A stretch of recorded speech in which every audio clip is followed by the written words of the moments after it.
This is Xiaomi Mi 11 review. In this account, we talk about technology, gadget, marketing, and whatever we want. So let's get started. So the Xiaomi Mi 11 is a great smartphone, but certainly not a flawless one.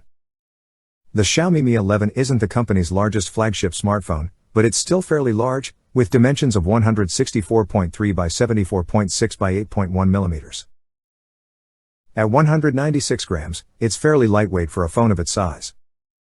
The Mi 11 is long and thin as phones go. It's fairly comfortable to hold and use one-handed, though people with smaller digits may still find it a stretch to reach the upper part of the screen.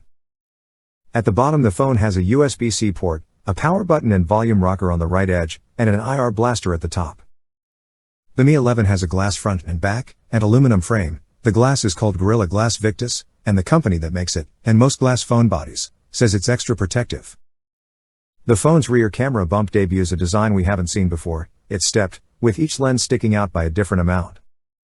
With a 6.81-inch display, the Xiaomi Mi 11 is the company's biggest flagship in terms of screen size, and it also dwarfs almost all of its competitors.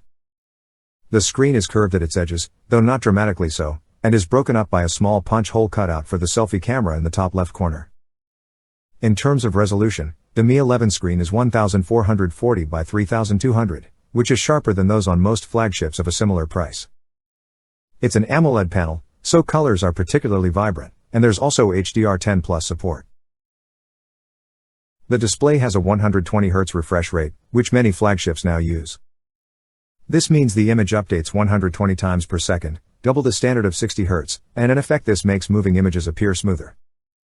The phone also has a 480 Hz touch input rate, meaning the display scans for your finger 480 times per second, which is 8 times faster than the average smartphone.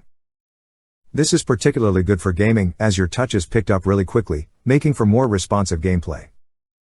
One particularly useful spec is the 1500 nits max brightness. That's well up on the roughly 500 nit average we see in smartphones.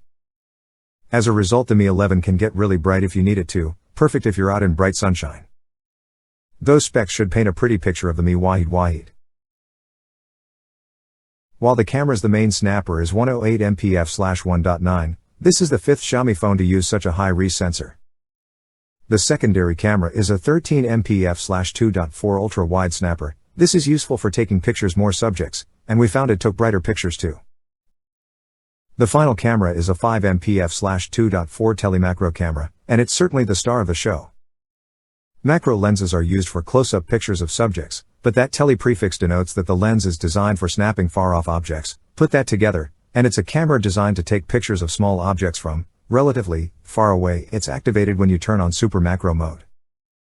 The front of the phone sports a 20 mpf/2.2 camera for selfies. Pictures look good, but you should probably portrait mode with this camera, as this tweaks contrast, boosts highlights and darkens shadows to create a more striking shot.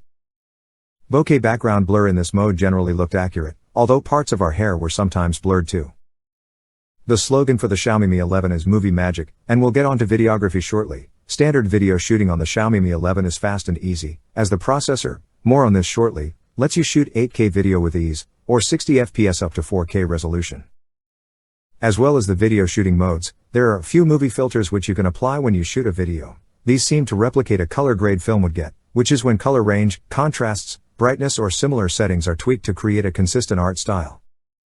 The Xiaomi Mi 11 is packing the Snapdragon 888 chipset. This is the most powerful chipset Android phones have available to them, at least at the time of the phone's launch. The phone returned a multi-core score of 3,569 in the Geekbench 5 benchmark test, which is actually the highest of any phone we've ranked. The Xiaomi Mi 11 runs Google's Android 11 software with Xiaomi's MIUI 12 software laid over the top. MIUI is notorious for bloatware, or pre-installed third-party apps. There are a few live wallpapers, widgets, menu transition effects, different home screen app layouts, various always-on display designs. With a 4,600 mAh power pack, we'd hope the Xiaomi Mi 11 would last a day, but this was only the case with light use. At least charging is fast. You're getting 55 watts wired and 50 watts wireless powering here. You can buy the Xiaomi Mi 11 with either 128GB storage or 256GB. The former costs £749, £1,099 Australian dollars, roughly $1,040, and the latter is £799, £1,139 Australian dollars, around $1,110.